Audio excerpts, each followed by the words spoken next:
आज की वीडियो में हम जिस मूवी को एक्सप्लेन करने जा रहे हैं उसके बारे में आपको बता दूं कि इसमें एक जैकब नाम का लड़का दिखाया जाता है जिसका दिमाग सही से काम नहीं करता, ना ही वो ज़्यादा सोच पाता है। उसे कैंडीज़ खाना पसंद है, सबसे ज़्यादा कॉर्न कैंडीज़। वो हमेशा अपने साथ पंपकिन बास्केट लिए घूमता है। मूवी की स्टार्टिंग में हमें 4 दोस्तों का ग्रुप दिखाया जाता है जिनमें 3 लड़के और 1 लड़की होती है। ये लोग किसी रेस्टोरेंट में बैठकर खाना खा रहे हैं। इनमें से एक का नाम माइक होता है। ये लोग हाल ही में आने वाले फेस्टिवल के बारे में बात कर रहे हैं कि हैलोवीन में क्या प्रोग्राम है, क्यों ना हम किसी को टॉर्चर करें। तब माइक बोलता है कि मैं हमेशा की तरह जैकब को टॉर्चर करूंगा, क्योंकि जैकब एक सीधा साधा लड़का होता है। वो लड़की ने मना करती है कि उस बेचारी की क्या गलती है, तुम उसे परेशान क्यों करते हो। तब माइक बोलता है कि वो हमारी आदत बन चुका है, उसे टॉर्चर करने में मजा आता है। वो लड़की वहीं बैठे अपने बेस्ट फ्रेंड को भी मना करती है, मगर वो नहीं मानती, इसलिए वो वहाँ से उठकर चली जाती है। अब वो तीनों दोस्त खाना खाकर रेस्टोरेंट के ओनर के पास जाते हैं। रेस्टोरेंट का ओनर उनसे पूछता है कि हैलोवीन आने वाला है, तुम लोगों का क्या प्रोग्राम है। तब माइक उसे बताता है कि हमारा प्रोग्राम एक जैकब नाम के लड़के को टॉर्चर करना है और हम उसे हद से ज़्यादा टॉर्चर करेंगे और एंजॉय करेंगे। ये सुनकर ओनर भी उन्हें बोलता है कि वो मुझे भी साथ ले, क्योंकि मैं भी देखना चाहता हूँ उसे टॉर्चर होते ही। मगर माइक मना कर देता है। ओनर के बार बार जिद करने पर माइक मान जाता है। अब जैकब को दिखाया जाता है जो कि अपनी साइकिल पर पंपकिन बास्केट लेकर फेस्टिवल की तरफ जा रहा है। जैकब यहाँ पर जॉब के लिए आता है। यहाँ का ओनर जैकब को समझाता है कि कोई भी ऐसा काम मत करना जिससे तुम्हारी और मेरी बेइज्जती हो, और अपनी पूरी लगन और मेहनत से काम करना। फिर जैकब बाहर आता है तो उसे माइक, उसके फ्रेंड और रेस्टोरेंट का ओनर मिलता है। माइक अपने ग्रुप के साथ जैकब को परेशान करता है, मगर जैकब इनसे तंग आ चुका है और वो अपने बचाव के लिए माइक को धक्का दे देता है ताकि वो लोग उसे परेशान ना करें। मगर माइक को और ज़्यादा गुस्सा आ जाता है और माइक जैकब को मारने लगता है। साथ में माइक के फ्रेंड भी जैकब को मारते हैं। ये सब कुछ होता हुआ देख माइक की फीमेल फ्रेंड भी देख लेती है, क्योंकि वो उन्हें छुप कर देख रही, पहले से देख रही है। माइक और उसके फ्रेंड जैकब को इतना मारते हैं कि वो अपना दम तोड़ देता है और मर जाता है। उनकी फीमेल फ्रेंड घबरा जाती है कि वो ऐसे किसी को कैसे मार सकते हैं। अब ये लोग घर पर आ जाते हैं, मगर इनको इस बात का कोई पछतावा नहीं होता कि जैकब का मर्डर इनके हाथ से हुआ है। इनकी फीमेल फ्रेंड जैकब को लेकर काफ़ी चिंतित होती है। वो माइक से बोलती है कि तुम्हें ऐसा नहीं करना चाहिए था। तब माइक बोलता है कि इसमें उसकी कोई गलती नहीं है, जैकब की ही गलती है, क्योंकि वो उसे हर बार टॉर्चर करता है और वो सहन कर लेता है। इस बार जैकब ने उसे धक्का दिया तो क्या मुझे गुस्सा नहीं आएगा। उनकी फीमेल फ्रेंड जैकब की मौत से अपसेट हो जाती है। वो बहुत बुरा फील कर रही होती है।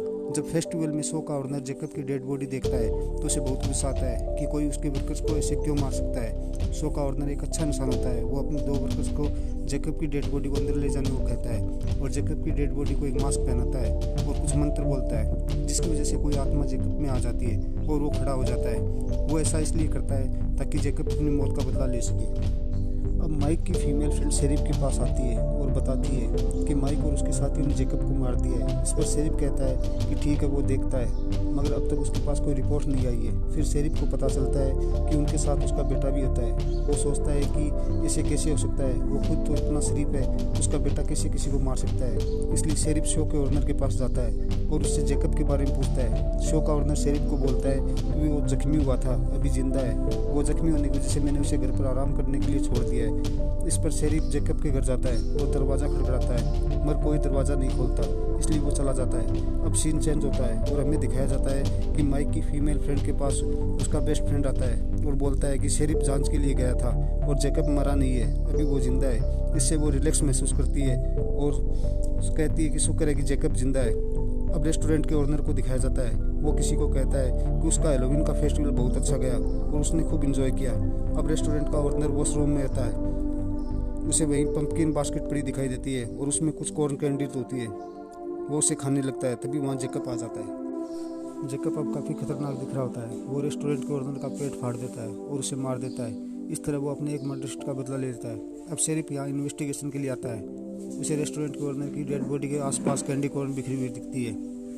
फिर शेरिफ को पता चलता है कि उस रात रेस्टोरेंट का ओनर भी उनके साथ था। इसलिए शेरिफ माइक के फ्रेंड और फीमेल फ्रेंड को इसके बारे में बताता है और वो जाकर माइक को बताते हैं कि ये मर्डर जैकब ने किया है। इस पर माइक बोलता है कि ऐसा नहीं हो सकता, उसमें इतनी हिम्मत कहाँ से आई। अगर उसमें इतनी हिम्मत होती वो अपने आप को बचा नहीं लेता। ये मर्डर उसके ही किसी दुश्मन ने किया होगा। इस पर ये सब लोग माइक की बात मान लेते हैं। अब ये लोग जाने लगते हैं तो माइक के दोस्त को किसी के होने का एहसास होता है, तो वो वापस मुड़कर देखता है। उसे वहाँ पर वही पंपकिन बास्केट दिखती है। वो सोचता है कि ये यहाँ पर कैसे आई। वो उसके पास जाता है तो वहाँ जैकब आ जाता है और उसे पकड़कर उसकी रीढ़ की हड्डी दिखा लेता है, जिससे उसकी वहीं पर मौत हो जाती है। अब शेरिफ शो के ओनर के पास जाता है क्योंकि शेरिफ को शक होता है कि मर्डर जैकब ने किया है। शो का ओनर शेरिफ से कहता है कि मैंने बताया तो था आपको कि वो मरा नहीं, जख्मी हुआ है और मैंने उसे आराम करने के लिए अपने घर पर पहुंचा दिया है। इतने में वहाँ एक पुलिस वाला आता है और कहता है कि माइक के एक और दोस्त का मर्डर हो गया है।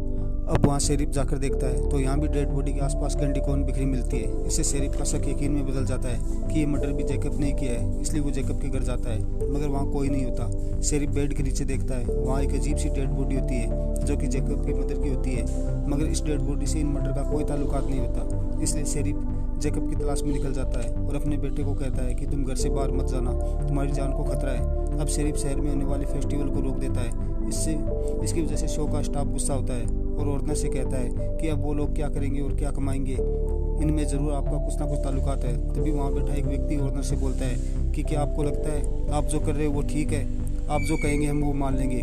तब शो का ऑर्डनर बोलता है कि वो सही कर रहा है, कब तक जैकब और हम जैसे लोग माइक जैसे बड़े लोगों से टॉर्चर होते आए हैं, ये इन लोगों की आदत बन चुकी है। असल में माइक और उसके साथियों ने जैकब को मारा है और मैंने इसे जिंदा किया था ताकि वो अपना बदला ले सके। अब आप सब बताइए कि क्या मैंने गलत किया। अब पूरा स्टाफ ऑर्डनर की बात से एग्री हो जाता है और उसका साथ देने के लिए हाँ कर देता है। अब हमें दूसरे सीन में दिखाया जाता है कि माइक का फ्रेंड और उसकी फीमेल फ्रेंड एक जगह पे होते हैं। वो लड़की थोड़ी देर के लिए बाहर जाती है। जब वो अंदर आती है तो देखती है कि उसके दोस्त की डेड बॉडी पड़ी है। उसे कुछ भी समझ में नहीं आता कि ये क्या हो रहा है। इतने में पीछे से जैकब आ जाता है और उस लड़की की जीभ को बाहर निकाल लेता है, जिससे उसकी मौत हो जाती है। वहीं पर शेरिफ चेक करने के लिए आता है कि यहाँ पर सब ठीक है क्या, मगर वो अंदर आता है तो उसे दोनों डेड बॉडी देखकर समझ आ जाता है कि ये जैकब ने ही किया है। इसलिए वो अपने बेटे माइक को फ़ोन करता है और कहता है कि तुम्हारे सारे दोस्त मारे जा चुके हैं और उन सबको जैकब ने ही मारा है, इसलिए तुम संभल कर रहना क्योंकि वो अब तुम्हारे पास आ रहा है। अब माइक गुस्से में शो के ऑर्डनर के पास जाता है ताकि वो शो के ऑर्डनर से पूछ सके कि आखिर मामला क्या है। तभी वहाँ शो का स्टाफ का एक व्यक्ति उसे मारकर बेहोश कर देता है। अब शेरिफ घर जाकर अपने बेटे को देखता है, मगर वहाँ शो का ऑर्डनर बैठा होता है। शेरिफ उसे गन पॉइंट पर ले लेता है। तभी पीछे से एक आदमी उसे मारता है, जिससे वो नीचे गिर जाता है।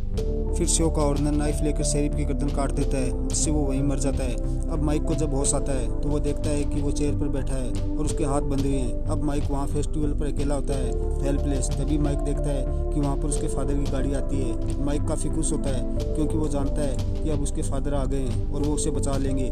लेकिन तभी माइक देखता है कि गाड़ी में उसके फादर नहीं है, बल्कि उसके फादर का कटा हुआ सर गाड़ी के बोनट पर रखा है। अब माइक काफ़ी डर जाता है क्योंकि उसे पता है कि उसके फादर अब मर गए हैं और अब वो भी मरने वाला है। तभी वहाँ जैकब आ जाता है जो कि माइक को बहुत बुरी मौत देने वाला होता है। जैकब माइक के दोनों हाथ उखाड़ देता है और फिर एक एक करके माइक के सारे दांत निकाल लेता है। इस तरह माइक बहुत ही दर्दनाक तरीके से मारा जा चुका होता है। अब हमें दिखाया जाता है कि शो का ऑर्डनर दूसरे शहर में अपना शो कर रहा होता है और वहाँ पर वो एक लड़की को नेकलेस देता है और बताता है कि कैसे जैकब ने अपना बदला लिया और ये वही नेकलेस है जो जैकब ने माइक के दांत को निकाला था। तब वो लड़की बोलती है कि ये कैसे हो सकता है, एक मरा हुआ व्यक्ति कैसे जिंदा हो सकता है और कैसे लोगों से अपना बदला लेता है। तब वो ऑर्डनर बोलता है कुछ मासूम लोगों को लोग टॉर्चर करते हैं, तभी उसे जिंदा किया गया। अब जैकब को दिखाया जाता है जो अपने रूम में बैठा है, वही मास्क पहने हुए कैंडी कॉर्न खा रहा है और इसी के साथ ये मूवी समाप्त हो जाती है।